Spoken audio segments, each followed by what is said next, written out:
Olá, bom dia, paz e bem, caros devotos e devotas de Santo Antônio, paroquianos e paroquianas. Uma alegria ao iniciarmos essa nova semana de chegarmos até você, levando as nossas mensagens do Evangelho no dia a dia.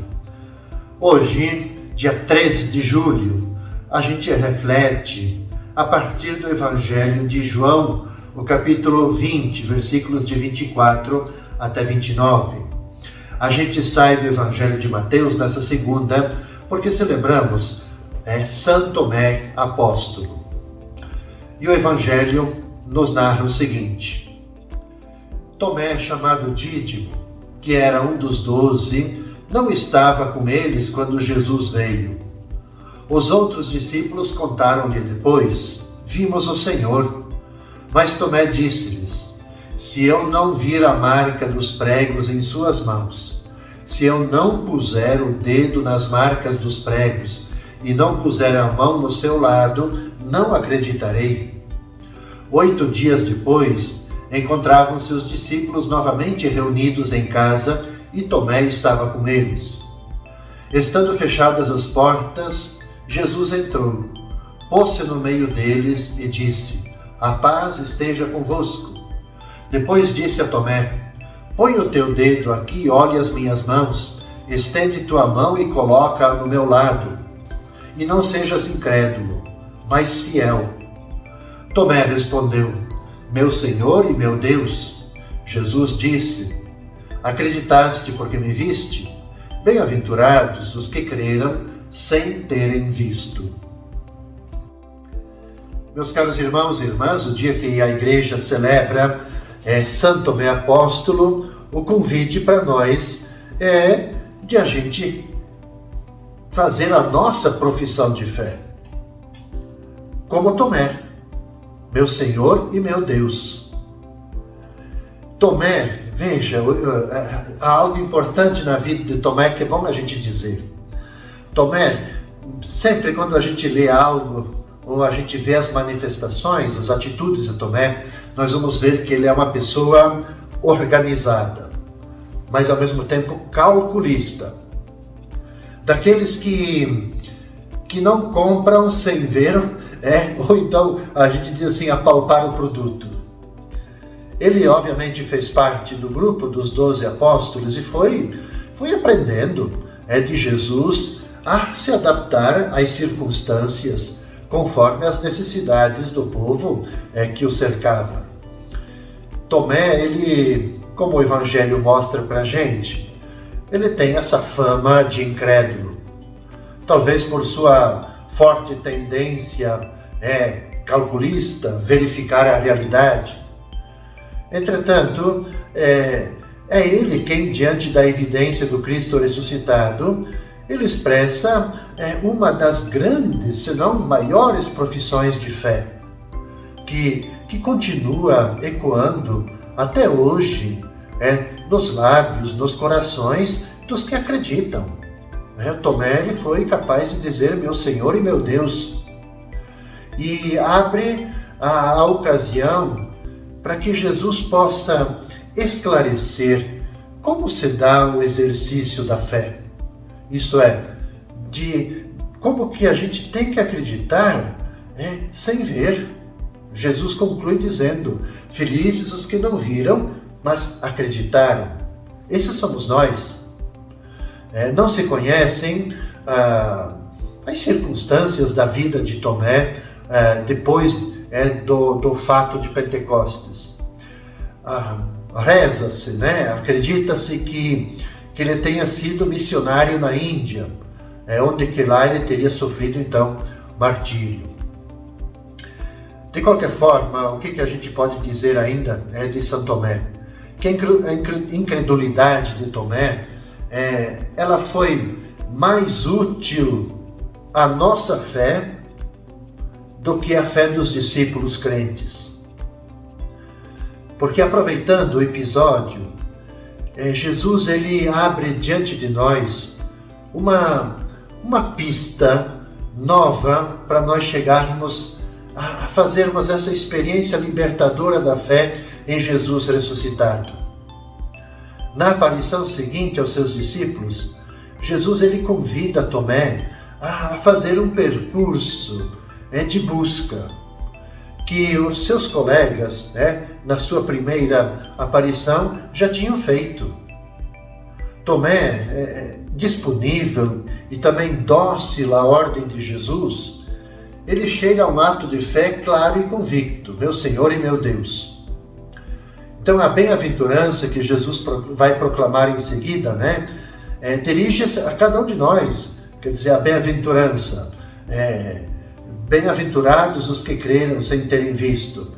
Quer dizer, essa bem-aventurança, ela é para todos nós, que hoje no nosso cotidiano, em nossa realidade, percorrendo um caminho, um itinerário de fé, em atitude de completo abandono, nós vamos poder fazer esse nosso itinerário chegando, como Tomé, a Jesus morto, mas Jesus ressuscitado. Então, celebrar essa festa de São Tomé Apóstolo é um convite para cada um de nós. A gente também olhar para nós, para a nossa vida de fé, para a nossa adesão a Jesus Cristo. E se não a temos suficiente, é o tempo da gente fazer esse percurso como Tomé e de chegarmos à nossa profissão de fé. O meu Senhor e meu Deus. Na terça-feira, dia 4 de julho, a gente retorna então para o nosso tempo comum com o Evangelho de Mateus, capítulo 8, versículos de 23 até 27. Jesus entrou na barca e os seus discípulos o acompanharam. E eis que houve uma grande tempestade no mar, de modo que a barca estava sendo coberta pelas ondas. Jesus, porém, dormia. Os discípulos aproximaram-se e o acordaram, dizendo: Senhor, salva-nos, pois estamos perecendo. Jesus respondeu: Por que tendes tanto medo, homens fracos na fé?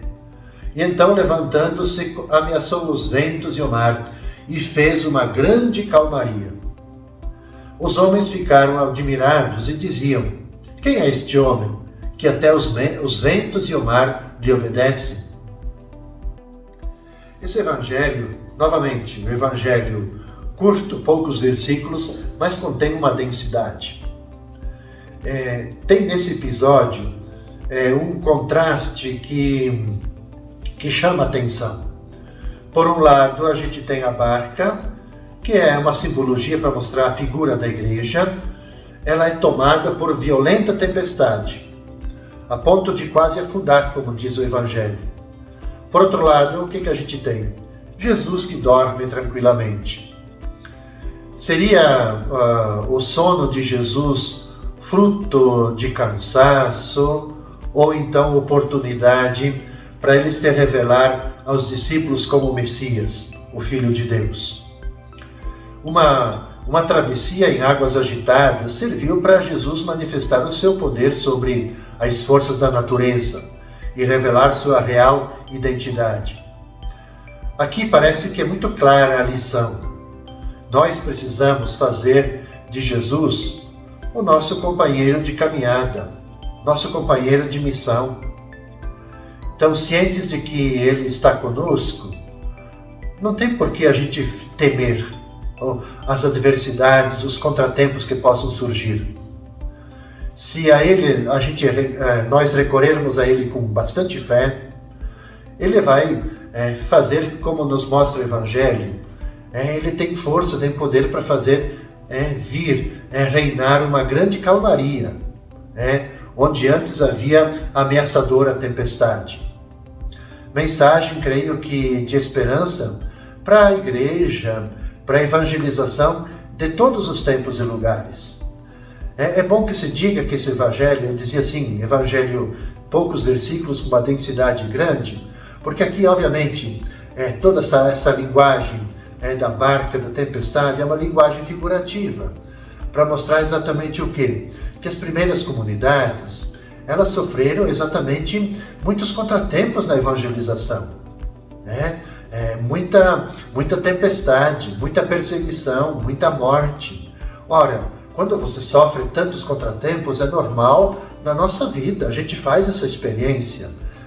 a gente entra como que num estado de medo, e a gente fica como que paralisados.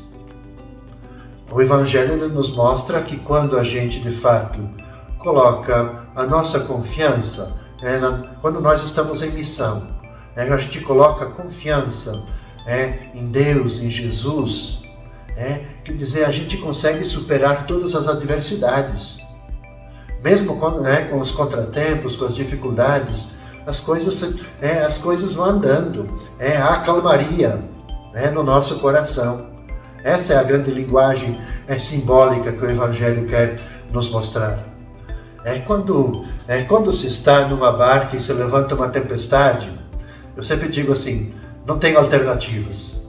A gente tem que enfrentar de uma forma muito decidida o perigo, porque não é possível fugir. Acho que aqui também é um recado claro a todos nós. Nós estamos na barca com Jesus. Nós estamos nessa grande barca que é a igreja. E nós não podemos ter medo. O mais importante mesmo para a gente ter embarcado com Jesus.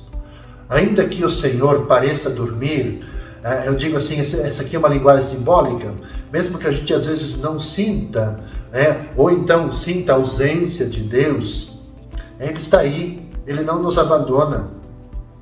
Então isso não significa que nós teremos sempre na nossa missão uma vida tranquila, sem problemas, sem dificuldades. Não é disso que se trata. Sim, nós as teremos, mas estamos certos da ajuda de Jesus, da ajuda do seu Espírito, e de que nós, ao final de tudo, pelo nosso empenho, pela força e pela presença do ressuscitado, a gente vai conseguir vencer todas as adversidades. Essa é a grande mensagem desse pequenino trecho. E na quarta-feira, dia 5 de julho, a gente reza, reflete com o Evangelho de Mateus, o capítulo 8, versículos de 28 até 34. Quando Jesus chegou à outra margem do lago, na região dos Gadarenos, vieram ao seu encontro 2 homens possuídos pelo demônio, saindo dos túmulos. Eram tão violentos que ninguém podia passar por aquele caminho. E então eles gritaram: "O que tens a ver conosco, Filho de Deus? Tu vieste aqui para nos atormentar antes do tempo?" Ora, a certa distância dele estava pastando uma grande manada de porcos. Os demônios suplicavam-lhe: "Se nos expulsas, manda-nos para a manada de porcos." Jesus disse: "Ide." Os demônios saíram e foram para os porcos, e logo toda a manada atirou-se monte abaixo para dentro do mar, afogando-se nas águas. Os homens que guardavam os porcos fugiram, e indo até a cidade, contaram tudo, inclusive o caso dos possuídos pelo demônio. Então a cidade toda saiu ao encontro de Jesus. Quando o viram, pediram-lhe que se retirasse da região deles. Veja, meus caros irmãos e irmãs, o Evangelho da quarta-feira, fundamentalmente, nesta cena, ela pretende descrever um encontro, então novamente aqui uma linguagem simbólica, mas descrever um encontro de Jesus com os pagãos, dominados pela força do mal, como já aconteceu, se vocês recordam, que nós vimos na semana passada, do episódio do centurião. Mas, vocês recordam, enquanto o centurião acreditou e aceitou Jesus, os habitantes aqui do Evangelho, os gadarenos, eles não acreditam, rejeitam Jesus. O Evangelho diz, pediram para que ele se retirasse da região. Veja, entrar num território pagão, num território, a gente pode dizer assim, num território inclusive desconhecido da gente, sempre é desafio. Sempre é desafio. Não se sabe o que a gente vai enfrentar. Jesus encontra um mundo dominado pela escravidão, pela violência. E a presença de Jesus, ela é uma séria ameaça contra essa deplorável situação. Por que uma séria ameaça? Porque Jesus é o restaurador da vida. Então se torna uma ameaça para um ambiente dominado pela escravidão e pela violência. Tanto é que os demônios falaram, você veio aqui para nos atormentar? Então, entre o mal, que é o demônio, e o bem, que é o Jesus, não tem como ter um acordo. Não há acordo. Ao dizer, quando os demônios dizem, se nos expulsas, os possessos, eles sabem que Jesus, ele tem poder sobre as forças malignas. E de fato Jesus reverte este quadro, derrotando os poderes do mal que agem no meio dos pagãos, que agem no meio daquele ambiente desconhecido, daquele ambiente dominado pela violência e escravidão. E o Evangelho ele continua dizendo que ao perder os seus rebanhos, os gadarenos ficaram zangados com Jesus e o afastam como uma pessoa indesejável. Então, é um engano de quem valoriza mais. É uma leitura que a gente pode fazer, afinal de contas, é um engano de quem valoriza mais os bens materiais do que a própria vida humana. E uma outra aplicação, o nosso interior, ele é um espaço. A gente nunca vai conhecer profundamente o nosso interior. Ele é um espaço ainda desconhecido nosso. Povoado, é bom que se diga isso.